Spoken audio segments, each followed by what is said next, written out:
형사 전문 변호사 시각에서 집행유예 가능성을 어떻게 판단할까요? 단순히 법 조항만 보는 게 아닙니다. 경찰 조사 단계부터 사건 전체의 흐름을 예측하고 설계해야 하죠. 예를 들어 절도, 성매수, 보험 사기 같은 사건은 초기 대응에 따라 결과가 완전히 달라질 수 있습니다. 그래서 저희는 경찰 조사 방어부터 시작해 범죄 유형별 핵심 쟁점을 분석하고 기소 가능성, 양형에 영향을 줄 변수, 추가 수사 전개까지 여러 시나리오를 미리 준비합니다. 이런 접근 방식은 변호사가 사건을 어떻게 바라보는지와 직결됩니다. 저희는 성공 보수를 전제로 사건을 맡지 않습니다. 이는 사건 결과를 거래 대상으로 삼지 않겠다는 원칙 때문입니다. 성공 보수 약정은 때로 변호사의 객관적인 판단을 흐리게 할 수 있습니다.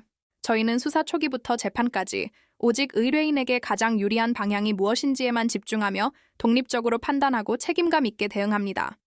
상담 단계에서 나눈 이야기가 선임 후 별도 비용으로 중복되지 않고 형식적인 착수금만으로 사건을 진행하지 않는 것도 같은 이유입니다.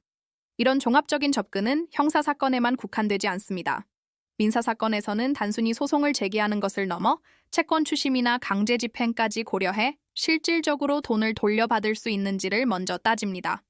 특히 부동산 분쟁이나 전세 사기 사건에서는 공인중개사 자격을 바탕으로 계약 구조와 권리관계를 함께 분석해 현실적인 해결책을 찾습니다. 이혼이나 재산 분할 같은 가사 사건 역시 마찬가지입니다.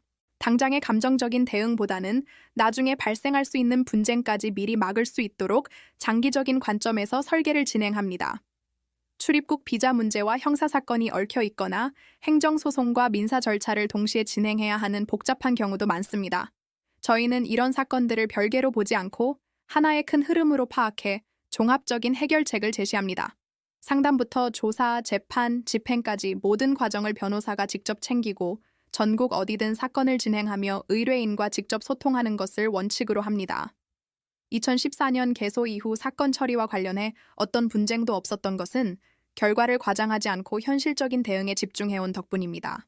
이처럼 민사, 형사, 가사, 행정 전반에 걸쳐 의뢰인의 현재와 미래까지 고려하며 전문적으로 사건을 다루는 곳, 바로 법률사무소 아신입니다.